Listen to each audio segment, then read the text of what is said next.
In section 12.2, we'll talk about the second derivative. So first, let's start with some notation. So here is the notations for derivative. We've already done the first derivative. We could have f prime of x, y prime, dy dx, and df dx. If we want the second derivative, that's f double prime, or y double prime, or d squared y dx squared, or d squared f dx squared. You may notice that the square in the second derivative, in the numerator part of the notation, appears on the d and not on the y itself. That's because it's talking about taking two derivatives. The d is derivative. So it's two derivatives of y, both of them with x's. This really it comes in handy if you're doing what they call multivariate calculus and you have x, y, and z, and w, and you have to know which derivative you're taking. Here we just use x's, so it's all just x squared.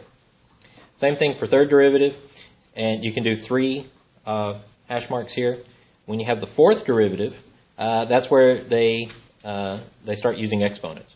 And it's not just a straight up exponent, it's an exponent with a parenthesis. And then the nth derivative, which it could be any derivative number, same thing, you put a parentheses around the n there as well. Now, those are the nouns. I like to call those the nouns. Nouns. Yeah. Nouns. In other words, you could say that y double prime is equal to stuff, as opposed to the bottom section, which are the command verbs, which say, take my derivative. So if I want the second derivative of x squared, you could write d squared dx squared of x squared, that happens to be the function, and this says take the derivative. You could never write d squared dx squared equals. That doesn't make any sense. Because the d squared dx squared is the verb command form, and you tell it what you want. And there's also the big D notation that is used sometimes in this book. Example 1. Find the second derivative of x cubed minus 8x squared plus 3x minus 4. In order to find the second derivative, you first find the first derivative, then take that derivative, that's the second derivative. So first derivative is 3x squared minus 16x plus 3. And then the second derivative would be 6x minus 16.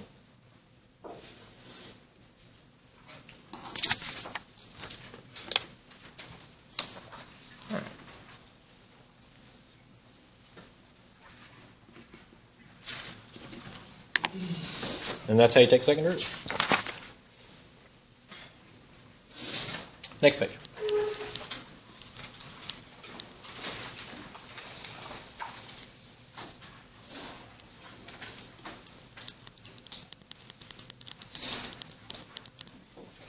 All right, let's talk about concavity. I mentioned concavity a little bit earlier today when we were talking about revenue, except we were always saying opens up and opens down. And the real word is concavity. When something is concave up, it opens up. When something is concave down, it opens down. So from here on out, we use concave up and concave down. The definition of concave up is when the first derivative is increasing,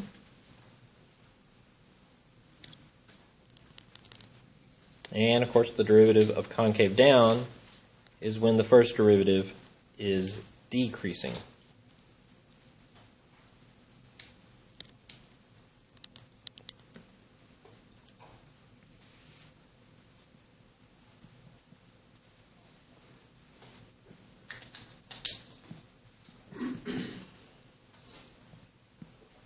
All right. This is the main chart that you will use to solve many of your problems on concavity. If you have a function and you want to know where the function is concave up, the definition of concave up is when the first derivative is increasing.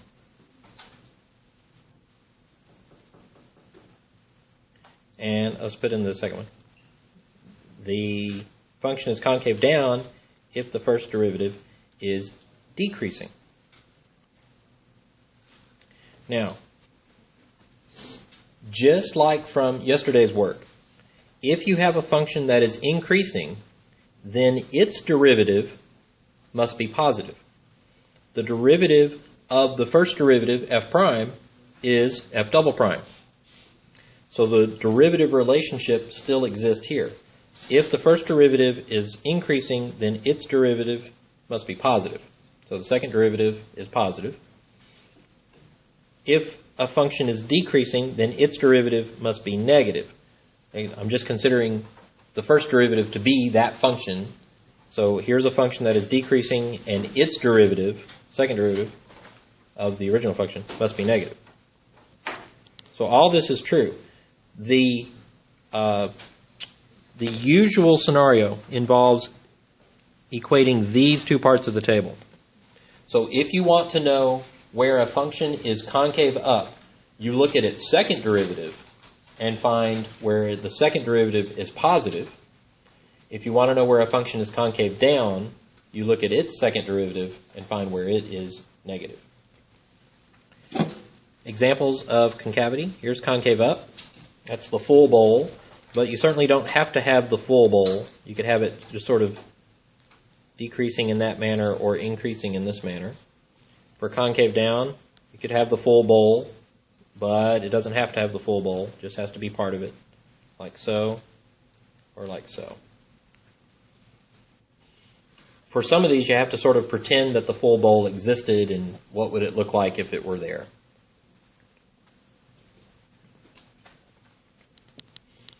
The point where a graph changes concavity is called an inflection point.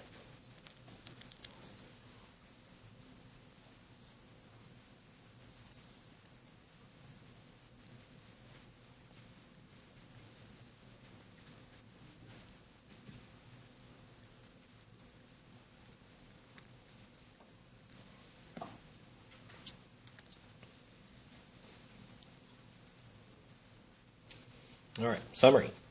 If the first derivative is increasing, then that portion of the graph is concave up. If the first derivative is decreasing, that portion of the graph is concave down. And we normally use the second derivative to tell us about the regular graph's concavity. Next page.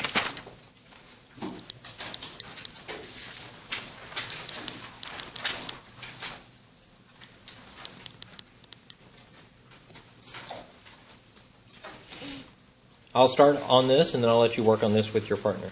For a graph, the graph of f is given below. Find the following. Find the intervals where the graph is concave up. Now, I realize you haven't quite developed the knack to see these things yet, so I'm going to go ahead and tell you where these special things happen. Right here at -4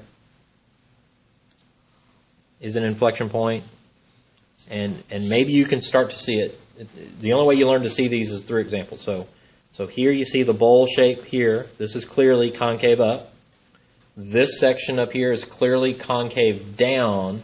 And so in order to go from concave up to concave down, it has to change somewhere.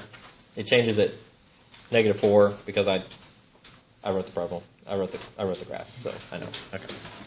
Now, later on, you're going to have the actual equations that you'll work with. So I'll tell you that. So who can make a good guess about where the next inflection point is? 2. Yeah, it's at 2. It's right here. And this section is concave down, and this section is concave up. All right, so the first question is, what is the interval where f is concave up? We have two intervals. We have -infinity to -4, union 2 to, what am I doing? 2 to infinity. What is the interval where f is concave down? -4 to 2.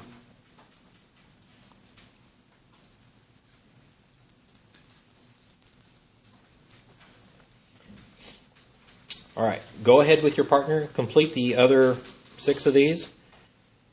Use that summary of concavity on the previous page to help you analyze which pieces represent which parts. Go ahead and do that with your partner now.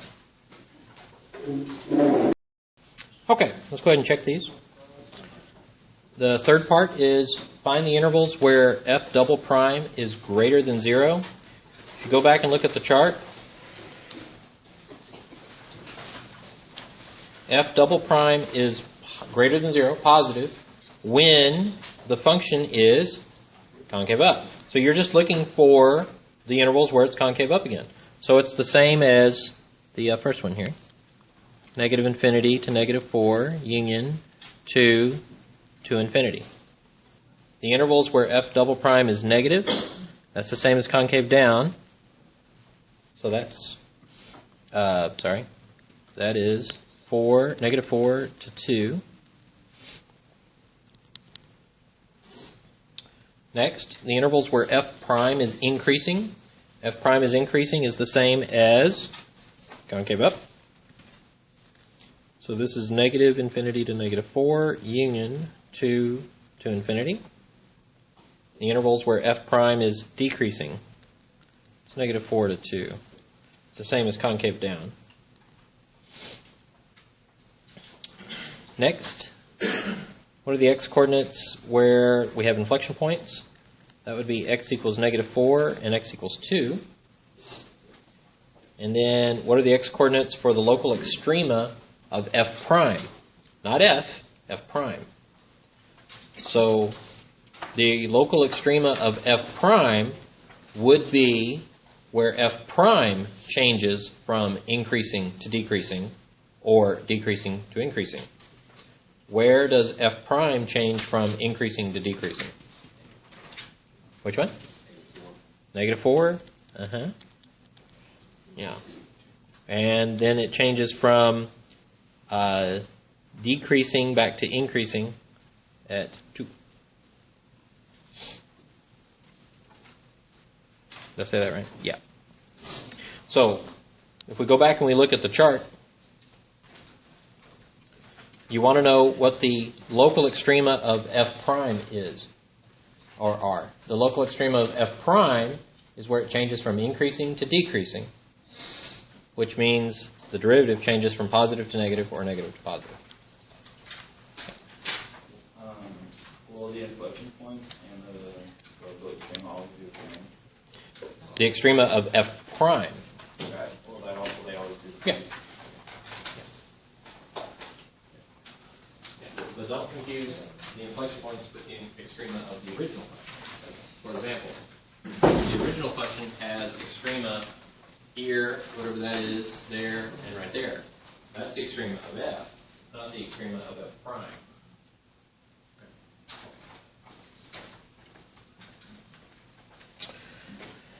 All right, example 3. Let f of x be x cubed minus 6x squared. Find the intervals where f is concave up and where f is concave down, and find the inflection points. So, for examples with the actual function, we'll use the second derivative. In order to find the second derivative, we need to find the first derivative. So this is 3x squared minus 12x. Then take the second derivative. So this is 6x minus 12. And then from here, pretty much the same stuff that we did yesterday and the day before is what you'll do again. They just have different ramifications. We're going to set it equal to 0. And we're going to, if we have to, we find where it's undefined. This one's polynomial, so it's okay.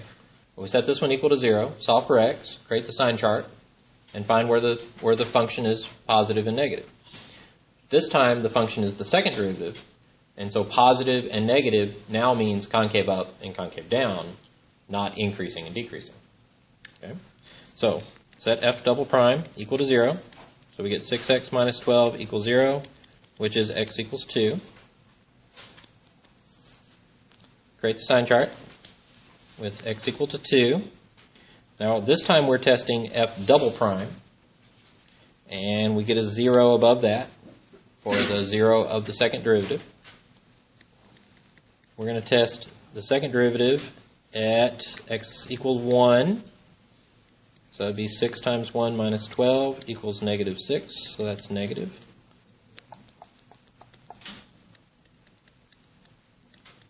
And then 6 times 3 minus 12 equals positive 6. That's positive.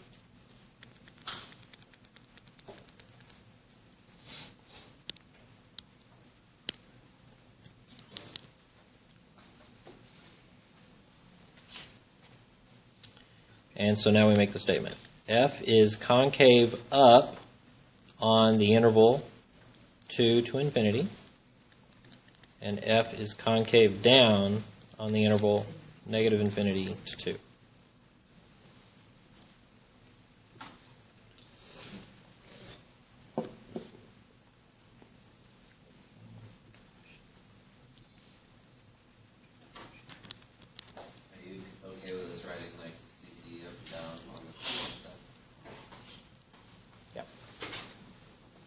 What is the inflection point?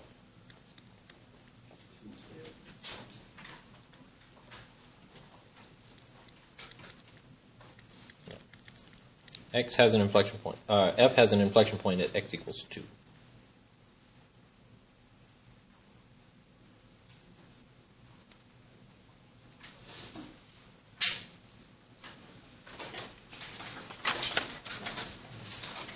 Questions?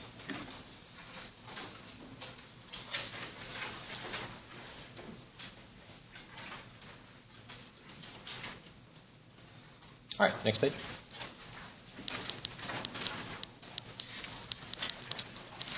Let g of x equal the natural log of x squared minus 6x plus 10. And on this one, we're going to do both parts from yesterday and today. So find the critical values of g, and then the local extrema, and then the concavity, and then the inflection points. We're going to do it all. Okay, so we use both first and second derivative. So let's start with the first derivative. So the function is the natural log of x squared minus 6x plus 10. To find that derivative, you can use that little shortcut I showed you. Take the inside of the natural log and put it in the denominator. And then take the derivative of the inside and put that as the numerator.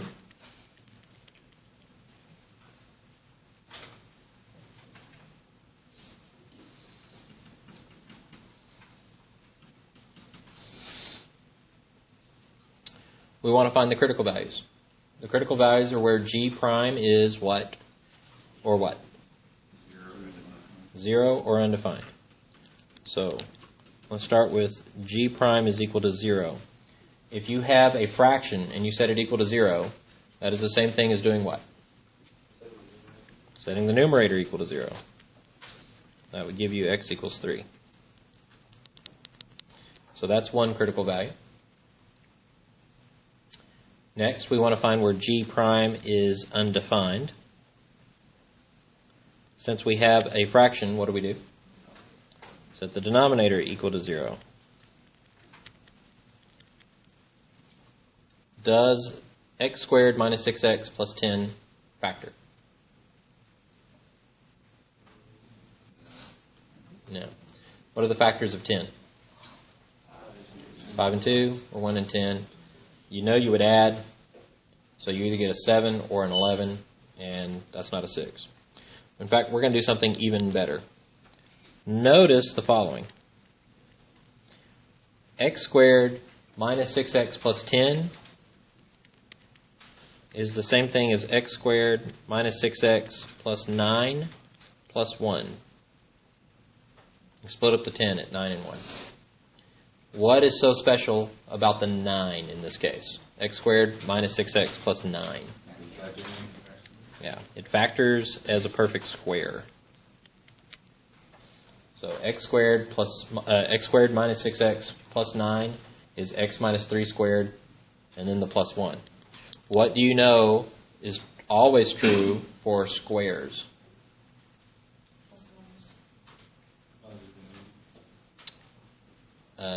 No. What do you know about something squared in general? We're not saying it's equal to anything. We're just saying, what do you know about squares? What? Parabola. The shape is a parabola. What else? It's always positive, or at most, or at least rather, 0. When you square something, it can never be negative. So this is at least 0 plus 1, which is 1. So what we've determined here is that x squared minus 6x plus 10 is at least 1, if you put all those things together. That's the least value of that parabola, is positive 1. If it's positive 1, that means it can never be 0, because it's always bigger than 1. So that means there are no solutions to this equation. No solutions. Okay. Now, there was an easier way to do this particular part, but I need the rest of this for something else. The easier way is to use the quadratic formula and show that it has imaginary roots, and then that means no solutions. Yeah. I need the rest of this to show what the domain of the function is. The original function is the natural log of x squared minus 6x plus 10. In order to take the natural log, I have to take the natural log of things that are positive. They can't even be 0. The good news is I now know that the inside is always greater than or equal to 1, so that forces the domain to be everything, negative infinity to infinity. So we are good on the domain. Things are good. All right. Questions over that? All right. Let's take the sign chart.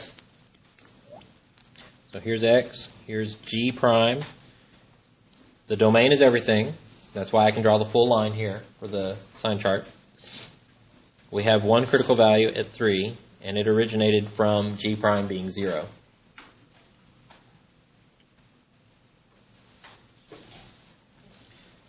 Let me show you another use of that calculation we just performed. I need to test at a point. Pick a point for me to test at. 1. Okay. What do you know about this denominator in g prime? It's always greater than or equal to 1. It's always positive, so the sign will never change in the denominator independent of what I put into it. It's always positive. So I just work with the numerator, and that's negative. Does everyone see why I can ignore the denominator? The denominator is always positive, so it never affects the rest of the function. The rest of g prime. You could put in the 1 and the 4 if you want to. It's going to be positive. I guarantee it. So now we know where g prime is positive and negative. Let's make a statement about g. G is increasing on what interval?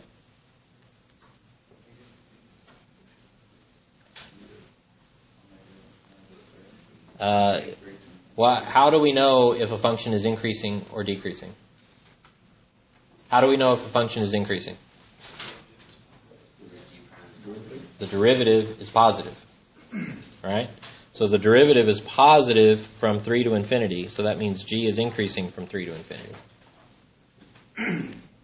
G is decreasing on negative infinity to 3, because that's where g prime is negative.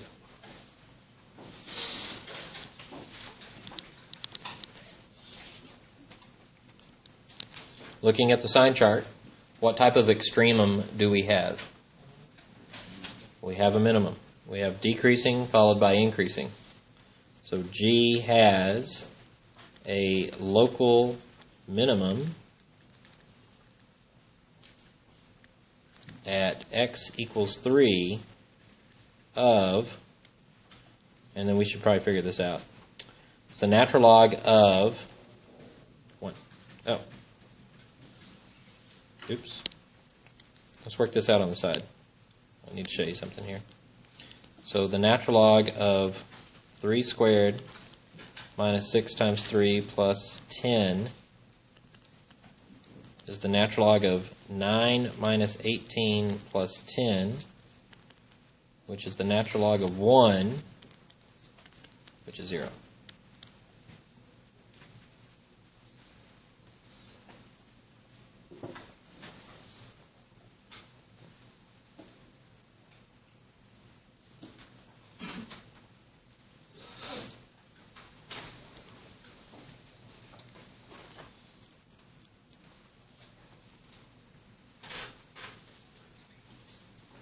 Questions? Imani.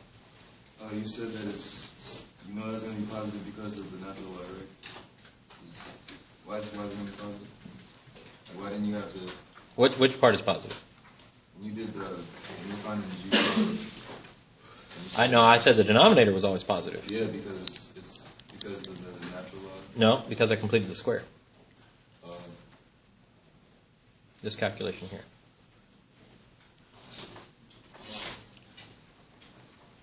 If you took the first derivative instead of the second derivative, in order to answer the question, would you just get where it's concatenated up and down because we already have the increase and decreasing interval? We're not even halfway done yet. Yeah. Yeah, that. What did we just answer? Just this one and this one. That's all we've answered so far. We got more to go. More to go. Miles to go before I sleep. All right. That's it's frost. Eh? Okay. All right. Now we need. Oops. Now we need G double prime. So let's look at G prime. Here it is. In fact, let me write G prime down again.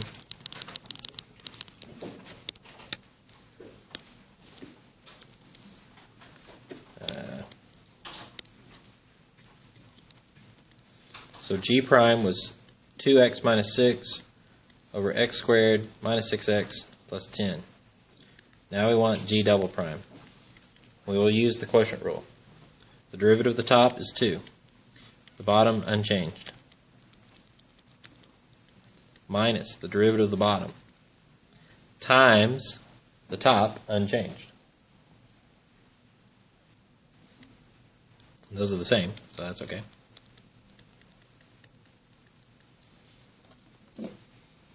Divided by the bottom squared.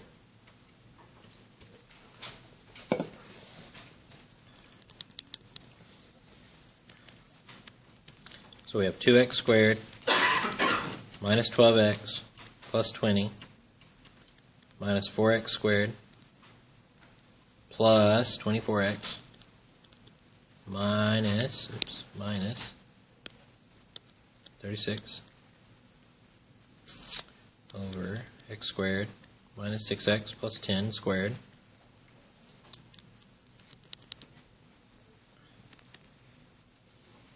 and what do we get? Negative 2x squared plus 12x minus 16 over x squared minus 6x plus 10 squared.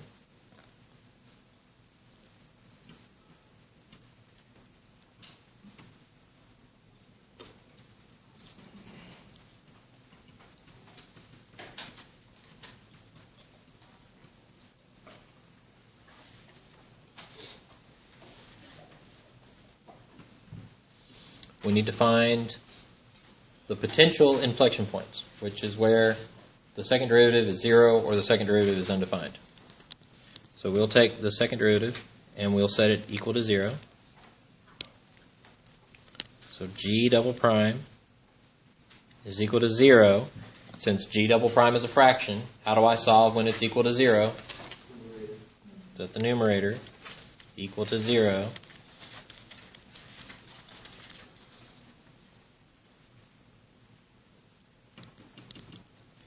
Factor out negative 2.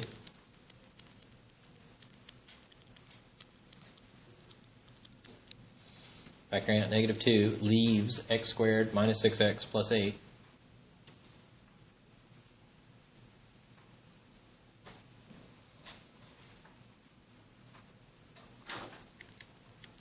So that factors as x minus 2 and x minus 4 equals 0. Which leaves x equals 2 and x equals 4. No solution from the lead -2 because it does not have a variable.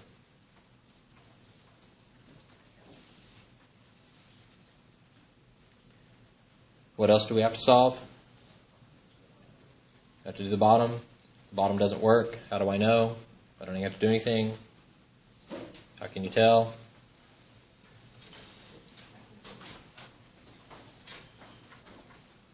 What is the least possible value in the denominator? It's 1. It's being squared now, but that's even just 1 squared, so it's still just 1. Since it is 1, that's the least value. It can't possibly be 0, so there's no solution from setting that equal to 0. So the only points we get to work with here are 2 and 4. Oops, that's a mistake. 4. Those are the x values. We're now looking at the second derivative. This is why I have been marking these sign charts clearly. First derivative and now second derivative. You need to mark your sign charts. We'll test in these 3 intervals. I'll test at 0, maybe. Here is the second derivative. You are free to use that one, or you can use any version of the second derivative in factored form, or whatever. Maybe we will use this one. Now this one doesn't have the denominator, but again, the denominator is positive. In this case, it's positive because it's being squared. It was positive before, but it's even squared now, so it's definitely positive. So I'm just going to use this factored version right here. So we have -2 times 0 minus 2 times 0 minus 4. That's -2 times a negative times a negative, so that's negative.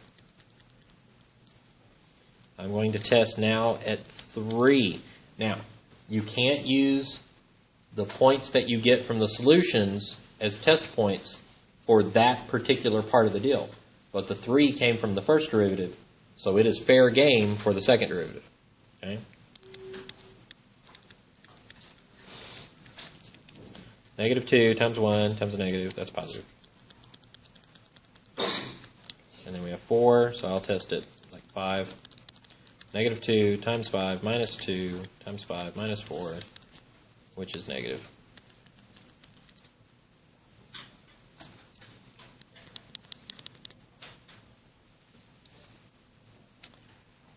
All right, so G is concave up on what interval?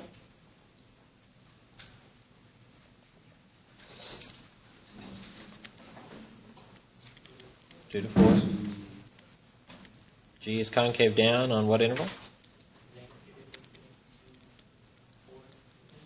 4 to infinity. Very good. G has inflection points.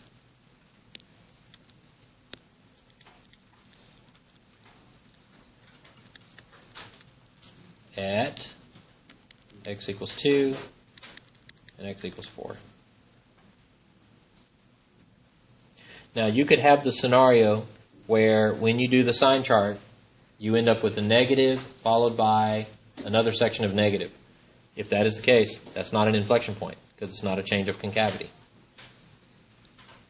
Same thing for positive followed by positive. It's just like we talked about yesterday with the local mins and the local maxes. If you have increasing followed by more increasing, that's not a maximum or a minimum. It's nothing. Let's take a look at the graph.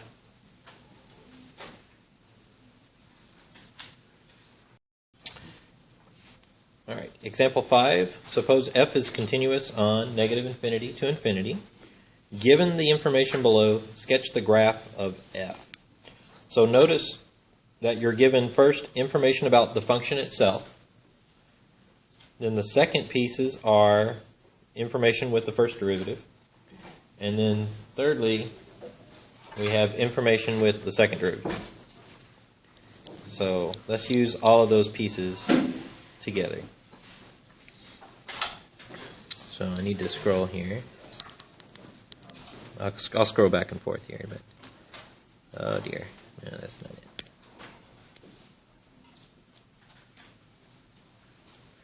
So the first piece of information was that f of 0 is equal to 2. If you're given a point in this form, 0 is the x and 2 is the y. So f of 0 is equal to 2 is there. Then we have f of 1 is equal to 0.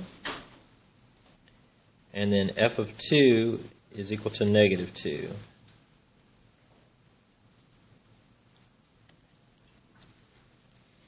So it looks something like this. We have these 3 points.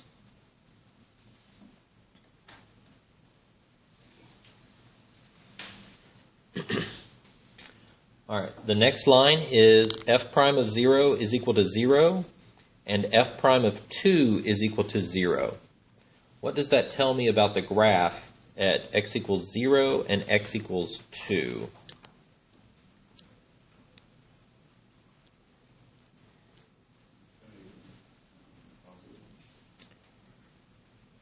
What's positive?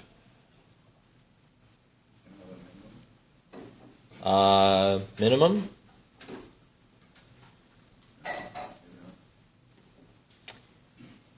Well, just based on this line alone, what do we know? Yeah. It's a horizontal tangent line.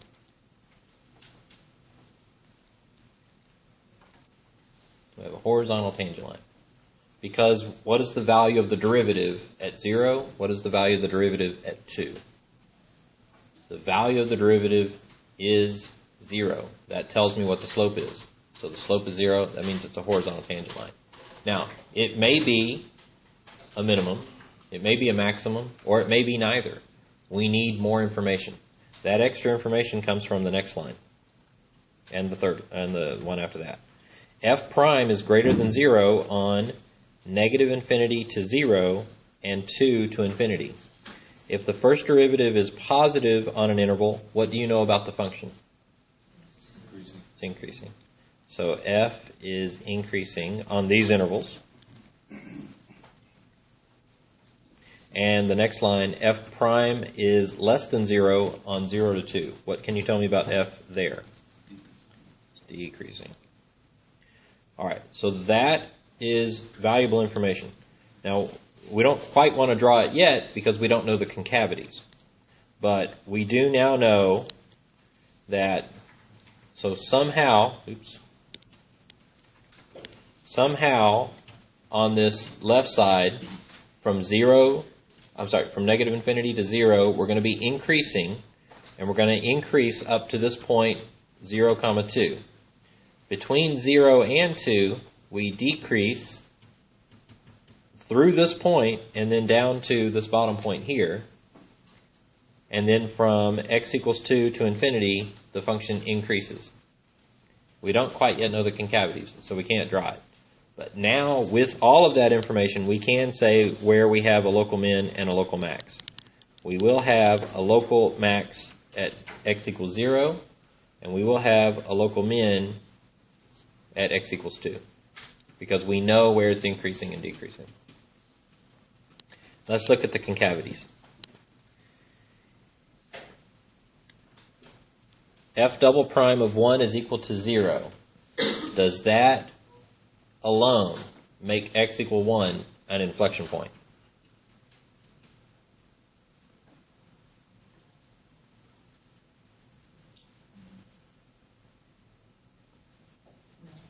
No. Because an inflection point occurs where?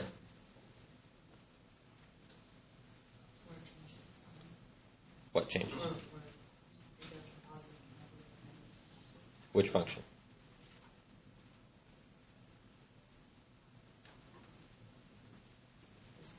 The second derivative. Yeah. So when the second derivative changes from positive to negative, or vice versa, that is where you will have an inflection point. It is possible for the second derivative to go positive, positive, or negative, negative, in which case you don't have an inflection point. Okay? Because you don't actually know that we're changing concavity at that point. That's why you need the other two lines to tell us exactly what's going on. The second derivative is positive on an interval. What does that make f on that interval? Concave up. F is concave up. and the second derivative is negative on an interval. That makes it concave down.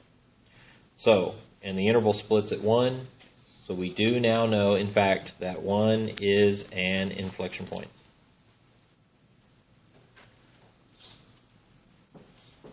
And now if I put all of these together, I can draw the function. On the left side, I have to be increasing from negative infinity to x equals 0. At the same time, I have to be concave down. So it must look like this. It has to be concave down and increasing to that point. At x equals 0, we have a local maximum. And we are decreasing from x equals 0 to x equal 2. However, we are only concave down, at least in this part, from 0 to 1, because 1 is where it changes concavity. So this part is going to be decreasing and concave down, and then at 1, we continue to decrease, but our concavity is now concave up.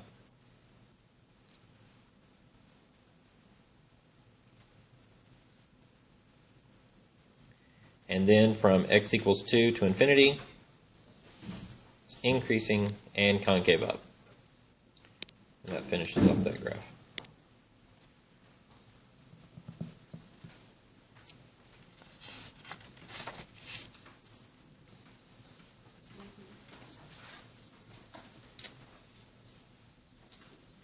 All right, questions over interpreting information?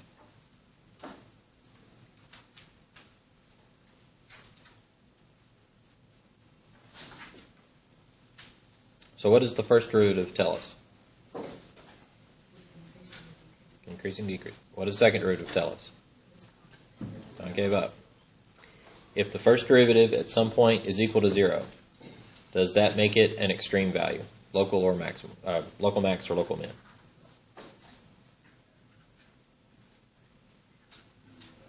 Not necessarily. What's an example of a function that has a critical value at x equal, let's say, 0? That doesn't turn out to be a local max or a local min. The cube function. X equals cube, right? F of x equals x cubed has a critical value at 0, but that's not a max or a min. It just keeps going. It's always increasing. If the second derivative at some x value is equal to 0, does that force that to be an inflection point?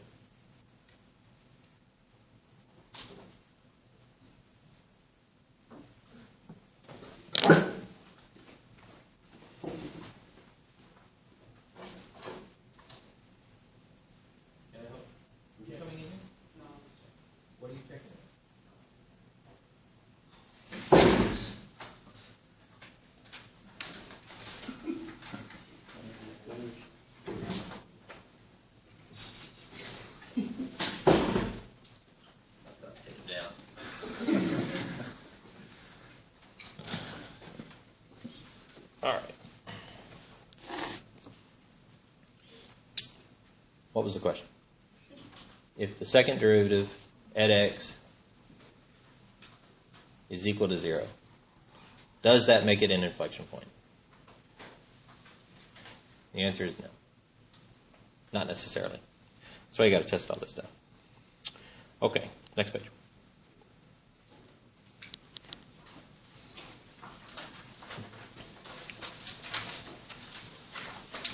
Now, a graph can change concavity over a discontinuity, but that's not an inflection point because it's not a point. Period. It's a discontinuity. So you can have a graph that is concave up on one side, have a vertical asymptote, and then concave down on the other side. It changes concavity, but it's not an inflection point because it's not a point. Okay? An example of that would be f of x is equal to 1 over x. So determine the intervals where f is concave up and where f is concave down. So in order to find concavity, we need the second derivative. So let's start with the first derivative. So if f of x is equal to 1 over x, that's the same as x to the negative 1. Then f prime of x would be negative 1 x to the negative 2. And then we need a second derivative.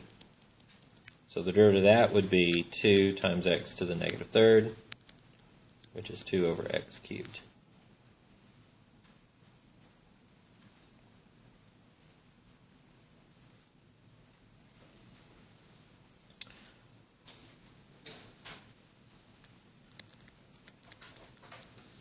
Where is f discontinuous?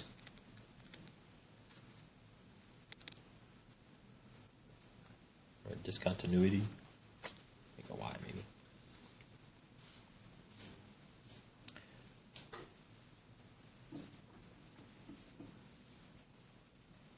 So here's f, 1 over x. This function is continuous everywhere except for x equal 0. Okay. Now, if you're looking for the partition values here, you want to find where f double prime is equal to 0. That would be 2 equals 0. That's no good there. And then you want to look for when f double prime is undefined. That would be x cubed equals 0. That's x equals 0. That's the same as the one here. We were already going to use x equals 0 from the first piece. Okay. So here's 0. This is not defined there. We need to test the second derivative. Come on, baby.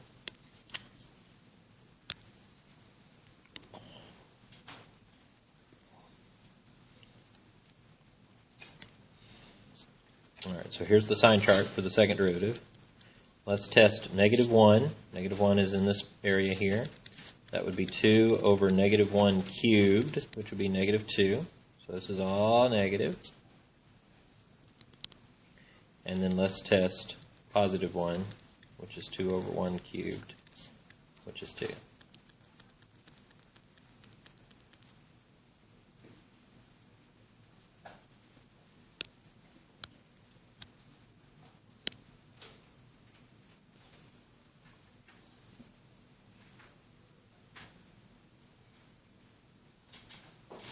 Does the function change concavity? Yes.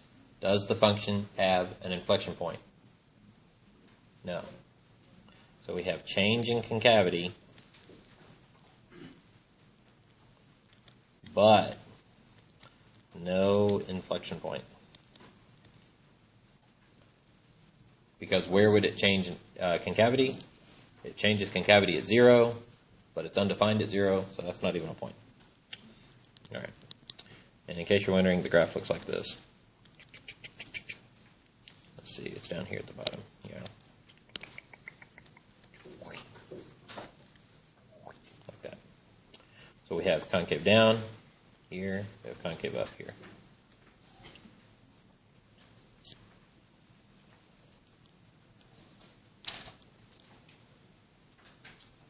Questions?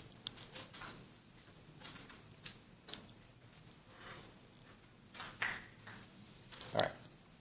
Example 7. Explain why the function e to the x is always concave up. So to show that something is always concave up, you need to show that its second derivative is always positive. So what's the first derivative of g? E to the x. What's the second derivative of g? What's the 46th derivative of g? It's e to the x. It's always e to the x. Isn't that great? All right. Now, what do you know about e to the x? It's always concave up. That's what you're trying to show. What else do we know? What's the graph of e to the x look like?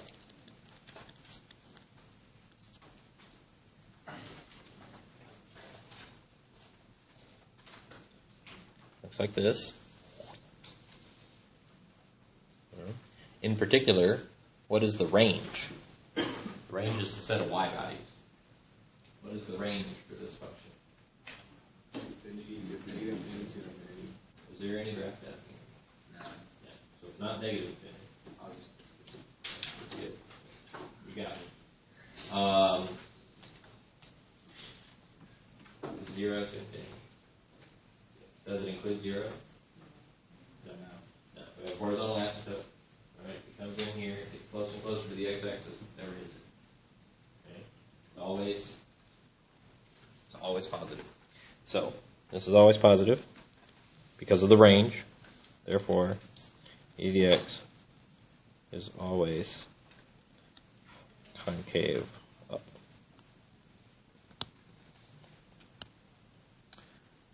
Interestingly, this is the same proof, just one step earlier, to show that e to the x is always increasing. Because the first derivative is e to the x. E to the x is always positive. If the first derivative is always positive, then the function must always be increasing. Which shows that as we get further and further to the left, the numbers get smaller and smaller and smaller, but they never cross 0. Right? We never get a negative. So it sort of shows the horizontal asymptote as well. All right. Questions over that? All right. You're all business majors, right?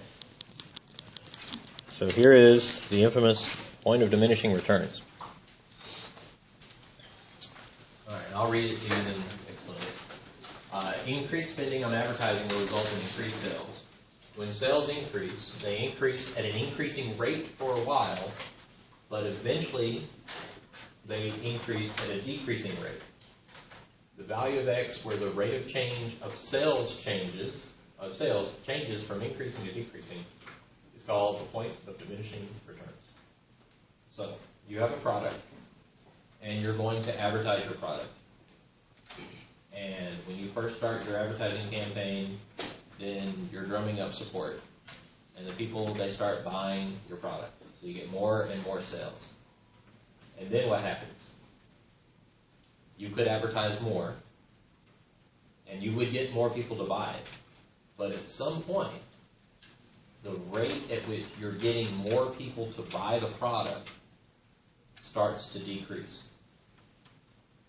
And you still get more people buying it, but the rate that they were buying it per sort of dollars spent in advertising, that's not as good as it used to be. All right? And so that point where it tips over, that's called the point of diminishing returns. What the point of diminishing returns means is that the more money you put into it, the less you get back from what you had been putting into it. Right?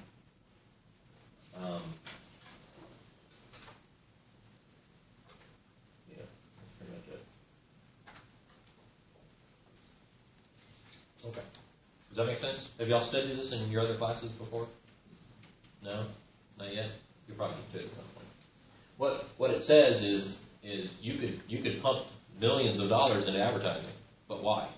You're not going to get as much of bang for your buck at some point down the line. For example, you know that commercial with Arnold Schwarzenegger playing ping pong with this guy? It's a great commercial, but it's over. Right? Seeing that commercial more and more doesn't make me want to go out and buy more and more. What is it, Bud Light? I don't even know what it is. Is it Bud Light? Yeah, it's Bud Light. I don't want to buy any more Bud Light. I didn't want to buy any to begin with, but that's irrelevant. It's not the point of my story. The point of the story is this. They could run that commercial all day long, and I still want to go buy more Bud Light. I mean, Bud Light's nasty, so Well, I don't know. So, but the point is that, what other commercials have you seen that you're just completely tired of?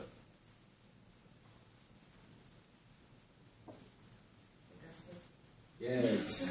Now, which one? The Flow? I can't stand Flow anymore. They actually did a good commercial about a month ago where, and you're right, she's wearing money. Yeah. But what was creative was they actually put her in an office and videotapes people coming in to make claims and stuff, and she was actually helping them out. Have you seen that one? Yeah, she talks about she's selling the little tiny baby. Here you go, little tiny baby. No, I'm tired of the lizard thing for Geico. You know.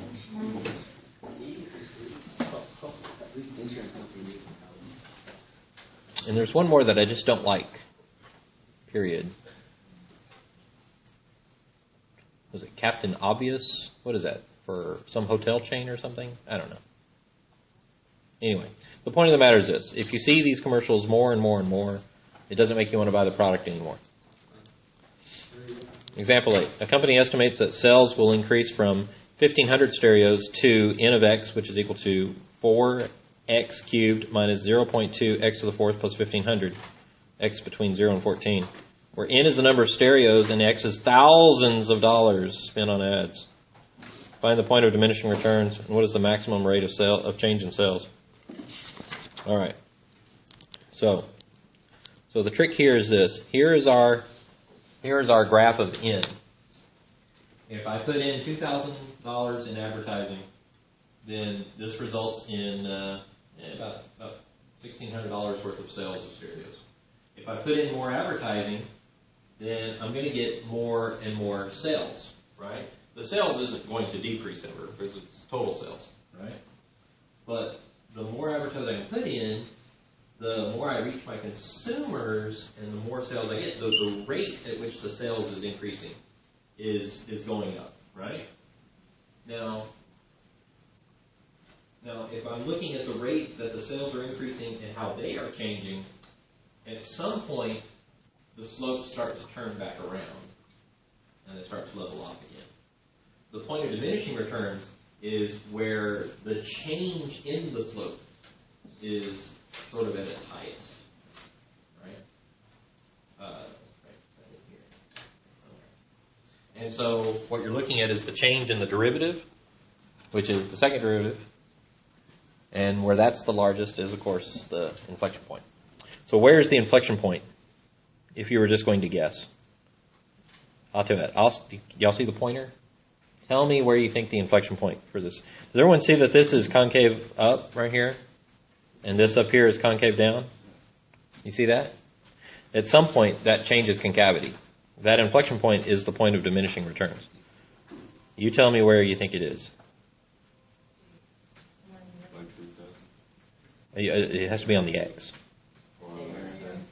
Right there? Right here? You think it's at 9? You think it's at 8? You think it's there? Some people think it's at 9. Any other guesses? I'll keep going. Right there. Right here? Look how long now. It looks like it's turning back over. I think it's because you're sitting on that side of the room. Well, Yeah. Something's off. Okay. All right, let's figure it out. So what we're looking for is the inflection point. So let's take the derivative. So we're going to get 12x squared minus 0.8x cubed. We need a second derivative. That'd be 24x minus 2.4x squared. Set this equal to 0.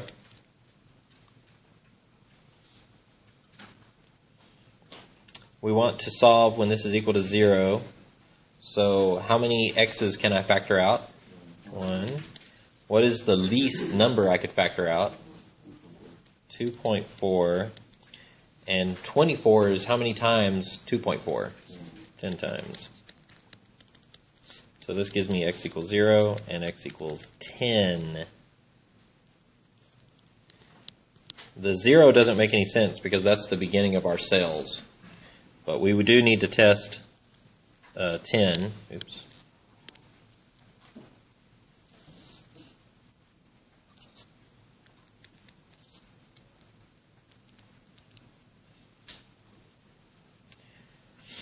And see what's going on here.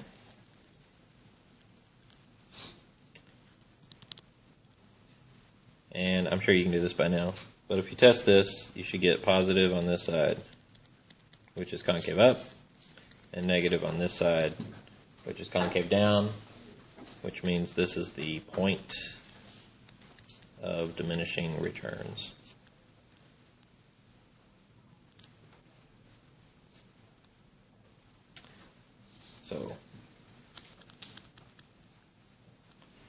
So that's one answer. X equals 10. And then, so does everyone understand why that's the point of diminishing returns? It's the inflection point that goes from concave up to concave down. So in fact, it was right here. That's where it was.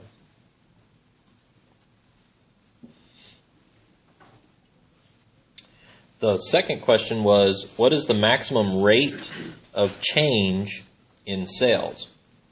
So to do this one, you've got to go back to the original stuff where we talked about how if you have the second derivative, that is measuring how the first derivative is changing. And if the first derivative is increasing, then that's concave up. And second, if the first derivative is decreasing, that's a concave down. So the maximum rate comes from the derivative. So we need to know, so maximum rate of change in sales. So that's n prime of 10.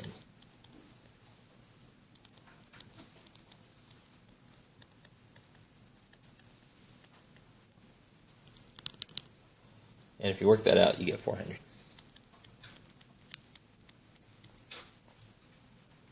Oh, oops.